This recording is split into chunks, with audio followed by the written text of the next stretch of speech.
primeiro estágio da fome. Dilata-se as pupilas, sudorese, taquicardia, pensamentos rápidos, incapacidade de pensamento complexo superior.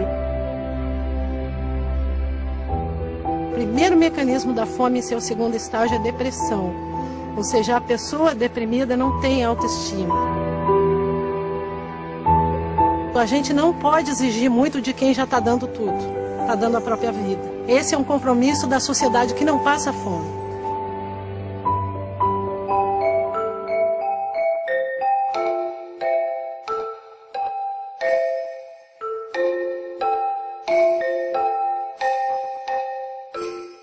Nós entendemos que a igreja tem um papel profético de denunciar aquilo que é injusto e também de anunciar aquilo que precisa ser.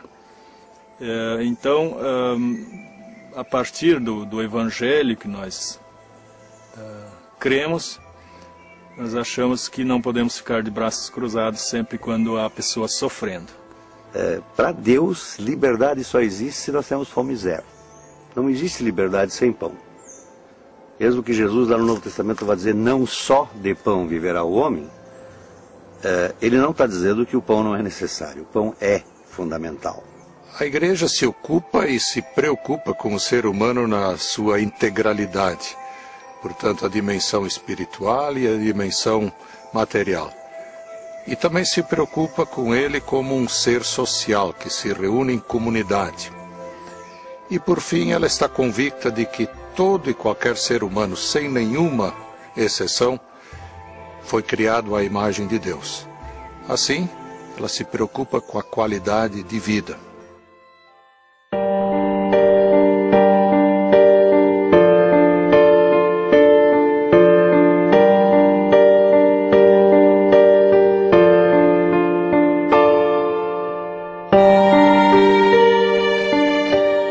Soberania alimentar, do meu ponto de vista, é a população, principalmente as comunidades locais, poderem decidir e produzir aquilo que eles gostam de consumir. Significa ter autonomia e ter soberania sobre e consciência daquilo que lhe faz bem, daquilo que eles gostam de consumir, e que possam fazer isso, em especial, de forma solidária e organizada. Então é um conceito complexo, né? Ele traz vários componentes. Ele não é só alimentar, ele é nutricional também.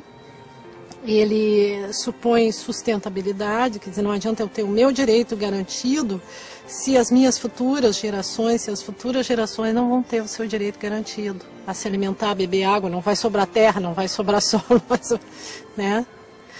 E socialmente justo, porque não vale também produzir alimentos com trabalho escravo, né? Que as populações consigam também produzir esse alimento.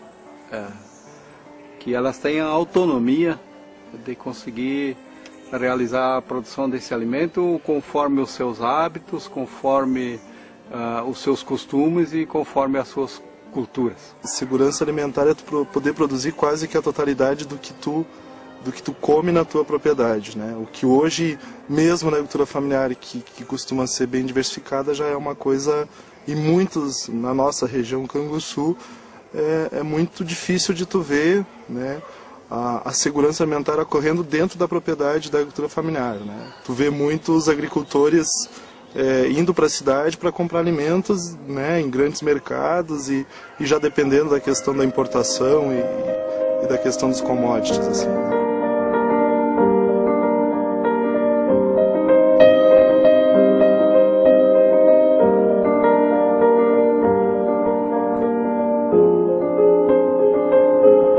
O Brasil, ele vive uma situação assim bastante interessante. Por um lado, a gente tem um avanço bastante grande da agricultura de grande escala, que é bastante impactante, né, no meio ambiente, com o uso elevado de agrotóxicos, provocando desmatamento de floresta, contaminação dos rios, degradação dos solos, E à medida que esses ambientes são destruídos, toda a fauna, né, os bichos que dependem desses ambientes que vão desaparecendo, vão, né, enfim. Por outro lado, a gente também tem no Brasil um desenvolvimento muito grande da agricultura ecológica, né, às vezes agricultura orgânica. E hoje o Brasil ele também é uma ponta nesse tipo de produção. Então, quando eu digo que a gente vive um momento muito interessante, é que a gente vive um momento de disputa de dois modelos. Você plantar de forma agroecológica, você plantar sem uso de agrotóxicos, você precisa preparar a terra, precisa preparar o terreno, adubar, fazer uma adubação orgânica adequada, você precisa ter uma semente boa. Na produção convencional, você vai lá na agropecuária, tem tudo pronto. Se você tiver dinheiro, você leva tudo pronto para casa e é só lá jogar no solo. Se o solo tiver mais ou menos equilibrado, tiver bom, você vai ter uma produção. Se você não tiver uma produção, você volta lá para a agropecuária e diz, olha, meu milho está dessa forma. Eles te dão uma receita pronta lá, um veneno, um agrotóxico pronto que diz, ou um adubo foliar, adubo químico pronto que diz, olha, esse aqui vai resolver seu problema. Então nós estamos nessa modernidade que quer o resultado muito rápido. E as pessoas não estão mais em sintonia com a terra. Para as comunidades indígenas, a questão da segurança e da soberania alimentar é muito mais grave, porque justamente é a sociedade não indígena, os brancos, que modificaram toda essa base ambiental, que era o sustento dessas comunidades. Porque antigamente os Guarani sempre temos a vida boa, né? Mas só que agora sempre muda muito, né? Mas quer dizer que agora já não está sabendo isso, né? Eles têm que dar uma educação assim para o filho, né? Então eles levarão décadas em se restabelecerem de uma forma natural. Em segundo lugar, a biodiversidade existente que dava sustento não existe mais. São raros as terras indígenas que hoje podemos dizer que conseguem dar uma satisfação alimentar para as famílias que vivem lá. Nós somos o que comemos e lá a gente vê que está acontecendo isso mesmo, né? Que o pessoal daí passa o agrotóxico no fumo, daí a pouco já passa nos alimentos e tudo, né? E a questão assim de problemas de pele, de alergias, e está aumentando cada vez mais, né?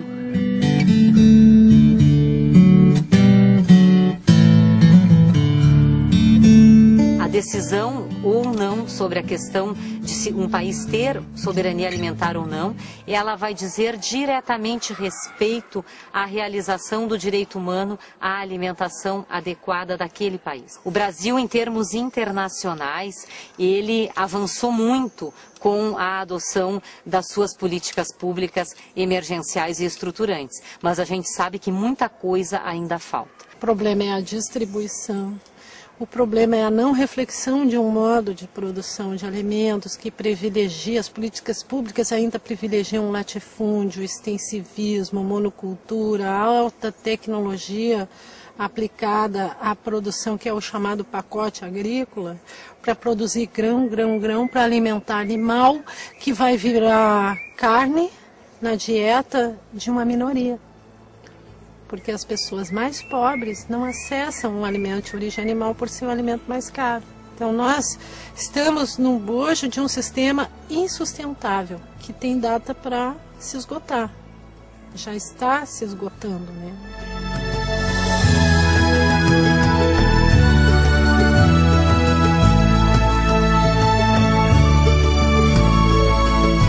A Revolução Verde, que foi implantada na década de 60 e 70, que tinha como propósito acabar com a fome no mundo, do pós-guerra, né? Constatado que a maior arma e a melhor era a fome, a arma que realmente domina é a fome.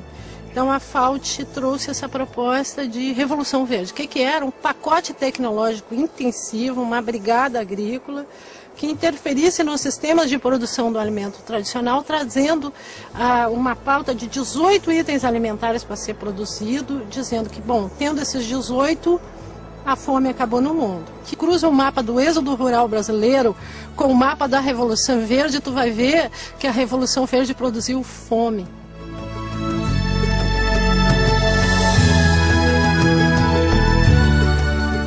verdade, meus pais, meus avós, né, sempre trabalharam sempre cultivaram a semente crioula, né?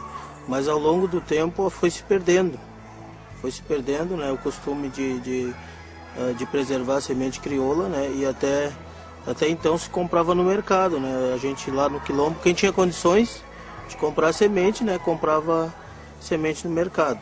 Nos últimos anos tem as grandes empresas, né, principalmente são 3 grandes multinacionais, estão dominando o mercado das sementes. Então tem toda uma resistência da agricultura familiar para continuar de posse do material genético da semente, que com isso é a partir da semente que a gente consegue o alimento. Mas aí há 2 anos atrás a gente começou a trabalhar com capa dá assistência para a gente, e a gente começou de novo a voltar, né, a cultivar a semente crioula, porque aí não precisa comprar todos os anos, não é necessário comprar todos os anos, dá para guardar a semente de um ano para outro, né, e assim faz com as pessoas, as famílias que não tinham condições de comprar semente, há alguns anos, né, algumas famílias não tinham condições de comprar semente, e aí com a semente crioula pode guardar e plantar a mesma semente.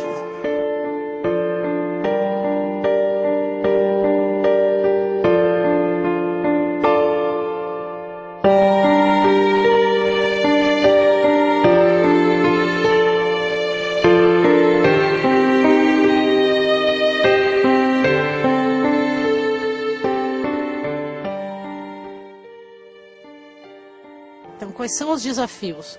É reconhecer que o grande negócio agrícola existe e que nós vamos ter que pactuar interesses na sociedade para construir essas políticas públicas. O Estado brasileiro, quando eu falo governo e sociedade civil, tem que reconhecer que nós estamos numa encruzilhada histórica, que todos os impactos em ambiental que já se processaram, muitos deles irreversíveis, então que a sociedade precisa dar um tratamento disso, e a sociedade civil, governo, inclusive as pessoas que detêm terra e produzem de modo extensivista, elas estão ameaçadas, embora elas não valorizem isso. O primeiro aspecto que tem que ser considerado é essa mentalidade de crescimento pelo crescimento, que eu acho que tomou conta do Brasil nos últimos anos, né?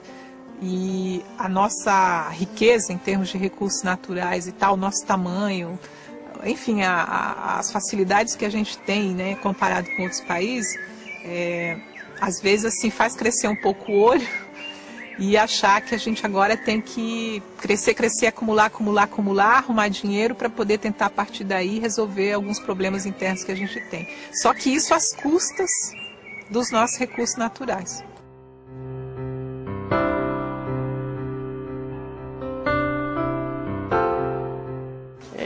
Ser mulher camponesa no Rio Grande do Sul e no Brasil é um grande desafio, porque a gente tem que continuar, na verdade, perpetuar, né, o nosso trabalho, né, difundindo e tendo que permanecer, né, nas propriedades rurais com as grandes dificuldades, principalmente dessa revolução, né, Revolução Verde que veio a partir disso. E nós, principalmente, que a gente tem assim, uma dinâmica de produção ecológica, é um pouco mais difícil. É que a mulher é o tudo, né? Ela é a mãe, é ela que cuida, é ela que diz o que vai ser feito na refeição, é ela que diz que vai colocar na boca dos filhos e dos maridos, né, da família toda.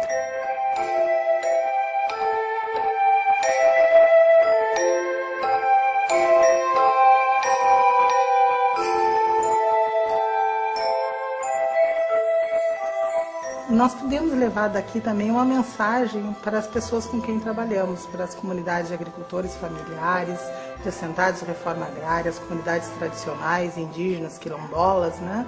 De que, de fato, se entende a importância do trabalho na terra, do trabalho, né, em meio à natureza, que tantas vezes a gente está lá junto, mas qual é a fala, qual é o futuro, como é que a gente enxerga, né?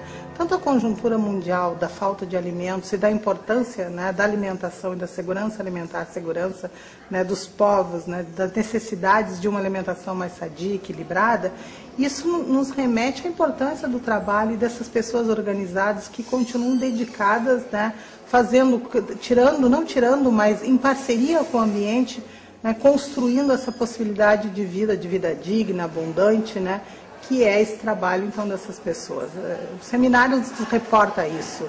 Essa oportunidade de reunir representantes das nossas organizações, também os nossos agricultores e representantes indígenas, trouxe a chance da gente compartilhar as experiências que estão acontecendo nas nossas comunidades, as contribuições que as comunidades trazem para mudar modelos, tanto de produção como também de comercialização. Essa é a mensagem também que nós queremos compartilhar com a sociedade em geral.